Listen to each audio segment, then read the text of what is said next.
Olá a todos. O programa de hoje tem como convidado o professor Dr. José Calazans Duarte. É historiador, investigador, linguista e especializou-se em estudos indianos e do sul da Ásia. É professor na Universidade Lusófona e é na qualidade de indólogo que está aqui hoje. Muito boa tarde, muito obrigada pela sua presença. Obrigado. E vou entrar diretamente nesta questão. Tenho notado que há uma enorme desinformação junto da sociedade portuguesa no que se refere à cultura indiana, nomeadamente nos campos da espiritualidade, filosofia e conhecimento científico. Na sua perspectiva de historiador, a que é que se deve este fenómeno de distorção da informação?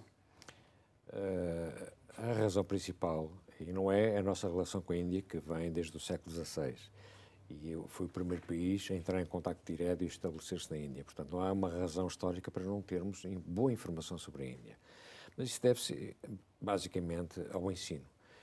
O nosso ensino sobre as várias etnias e as várias vagas migrantes em Portugal é um problema atual, grave, não só devido à colocação, ao apoio social que podemos dar e que devemos dar às massas migrantes, mas, essencialmente, o nosso ensino não está vocacionado para esclarecer a população jovem, nomeadamente a população jovem, sobre a natureza cultural, linguística e espiritual das massas migrantes que existem em Portugal. Há uma informação dispersa, não coerente, e a única coisa que existe são lições sobre cidadania, sobre religiões de uma forma muito geral, mas a informação mais importante ainda está para ser feita. Isso parte por uma estruturação alargada à sociedade portuguesa, com o envolvimento da Academia Portuguesa, das instituições diplomáticas, nomeadamente a própria Embaixada da Índia,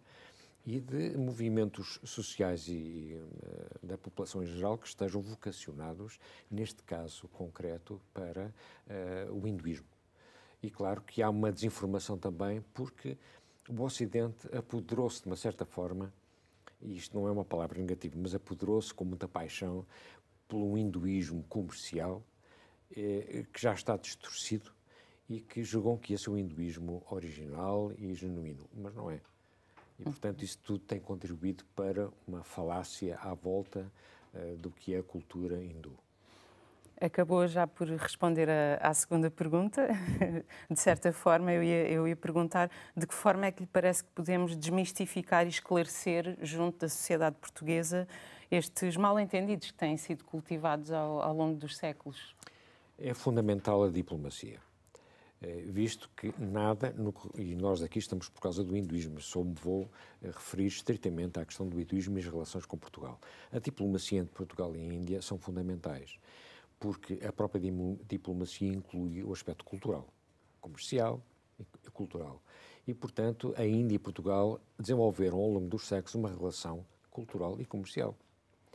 E, devido às vicissitudes da política portuguesa, nomeadamente durante o Estado Novo, nós que tínhamos uma relação estreita com a Índia, devido a Goa da Mão e Dio, ficámos sem ela. Oliveira Salazar, devido à invasão da Índia, quando a Índia se tornou independente das antigas possessões portuguesas, ficou tão desagradado, para não dizer outra palavra pior, que cortou as relações com a Índia e o curso que havia de estudos indianos ficou fechado.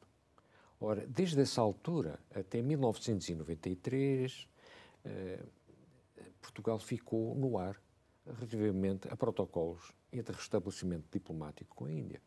Foi na altura, durante a presidência do Dr. Mário Soares, é que se restabeleceram as relações diplomáticas como deve ser, através de um protocolo, 2 ou 3 protocolos. E isso foi importante. Agora há que dar, desde 93 até hoje, há que dar corpo àquilo que foi feito. Os dois países têm vontade, mas agora falta a massa. E a massa são as pessoas, como nós, por exemplo, e outras pessoas que estão verdadeiramente interessadas e que têm cultuado o hinduísmo na sua vertente mais ética, o Sanatana Dharma, e podemos explicar às pessoas o que é que significa, que devemos organizar-nos para dar a conhecer a literatura, a poesia, a pintura, o cinema, a filosofia, mas da forma como é, de facto, apanágio da Índia e do hinduísmo. Sem dúvida, é muito importante esclarecer e Outro aspecto que tenho vindo a notar é o seguinte: o hinduísmo tem origem num sistema filosófico que se enquadra no grupo das religiões dhármicas, ou seja, trata-se de um sistema de pensamento completamente diferenciado das religiões abraâmicas, o cristianismo, o islamismo e o judaísmo. Consegue elucidar-nos brevemente acerca das principais características do chamado Indian Knowledge System e por que razão é que às vezes nos parece tão distante do pensamento ocidental?